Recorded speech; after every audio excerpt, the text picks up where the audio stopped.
देखो, गांधी युग के बारे में बताएंगे। गांधी युग कहाँ से शुरू हुआ था और कैसे क्या हुआ था और कब ये क्रांतिकारी आंदोलन में आए और इनका जन्म कब हुआ था और कौन कौन से इन्होंने आंदोलन किए, तो इसके बारे में देखते हैं जरा।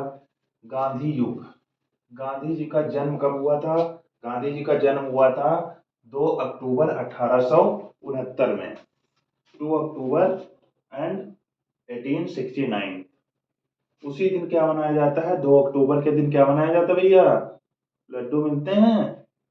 2 अक्टूबर को मनाई जाती गांधी जयंती। उसी दिन क्या मनाया जाता है? अहिंसा दिवस मनाया जाता है। अहिंसा दिवस। उसके अलावा लाल बहादुर शास्त्री जी का भी जन्म 2 अक्टूबर 1904 में हुआ था। तो 2 अक्टूबर को लाल बहादुर शास्त्री जी की भी जयंती मनाई जाती है। ठीक है। उसके बाद में क्या आता है? इनके पिताजी का क्या नाम था? इनके पिताजी का नाम था करमचंद गांधी। ठीक है। उसके बाद में, और इनका पूरा नाम क्या था? मोहनदास करमचंद गांधी। भाई बहुत बार ये लोग बच्चे कंफ्यूज हो जाते हैं कि इनका नाम मोहनदास था या करमचंद गांधी था या इनके पिता का, इसमें कंफ्यूजन बहुत ज्यादा हो जाती है। तो इसलिए हमेशा याद रखना, इनके पिता का नाम था करमचंद गांधी और इनका पूरा नाम था मोहनदास करमचंद गांधी। ठीक है।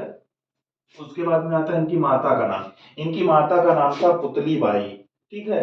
उसके बाद में इनकी पत्नी पत्नी का नाम था कस्तूरबा गांधी। ठीक। उसके बाद में इनके पुत्र 4 थे। ठीक है, 4 पुत्र थे। पहला पुत्र कौन था? हरिलाल, मणिलाल, देवदास और रामदास। ठीक। इसके अलावा ये जो राय बहादुर जमुनालाल बजाज थे, ये इनको अपना मतलब इनको महात्मा गांधी जी इनको अपना 5वां पुत्र मानते थे। इनको पुत्र की तरह ही मानते थे और उतना ही सम्मान देते थे। तो इसलिए इनको अपने 5वें पुत्र की तरह ही मानते थे। किसको? राय बहादुर जमुनालाल बजाज को। ठीक। इनको उपाधियां कुछ प्राप्त हुई। उपाधियां कौन कौन सी उपाधियां थी और किसने दी? ठीक है। तो सबसे पहले जो थी, ये बापू की उपाधि किसने दी थी? जेएल नेहरू, जवाहरलाल नेहरू जी ने इनको क्या कहा था सबसे पहले? बापू। उसके बाद में राष्ट्रपिता, राष्ट्रपिता इनको किसने कहा था? एससी बोस ने। एससी बोस ने, सुभाष चंद्र बोस ने। ठीक है। इनको किसने कहा था राष्ट्रपिता? सुभाष चंद्र बोस ने सर्वप्रथम इनको राष्ट्रपिता कहा था। उसके बाद में क्या आता है? महात्मा। महात्मा की उपाधि इनको किसने दी थी? महात्मा की उपाधि इनको किसने दी थी? रविंद्रनाथ टैगोर ने। उसके बाद में क्या था? अर्धनंगा फकीर। इनको अर्धनंगा फकीर किसने कहा था? विंस्टन चर्चिल ने। जब ये राउंड टेबल कॉन्फ्रेंस में गए थे ब्रिटेन, तब इनको अर्धनंगा फकीर किसने कहा था? विंस्टन चर्चिल ने कहा था। उसके बाद में one man of boundary forces किसने कहा था? माउंटबेटन ने। ठीक। उसके बाद में आता है इनका जो है कुछ पत्रिकाएं थी और कुछ इनकी किताबें थी। ठीक है। तो इनकी किताबों में सबसे पहली किताब कौन सी थी? हिंद स्वराज। हिंद स्वराज कब आई थी? 1909 में इन्होंने लिखी थी। उसके बाद में इनकी जो मेरे सत्य के साथ प्रयोग, ये क्या है? ये इनकी आत्मकथा है। ये इनकी आत्मकथा है। किसकी? महात्मा गांधी जी की। कब आई थी? 1925 में इन्होंने लिखी थी। ठीक। पत्रिकाएं कौन कौन सी थी? यंग इंडिया थी। ये कब आई? ये 1919 में आई। ये कौन सी भाषा में थी? इंग्लिश लैंग्वेज में, इंग्लिश भाषा इसकी थी। ठीक। उसके बाद में दूसरी पत्रिका कौन सी आई? नवजीवन पत्रिका।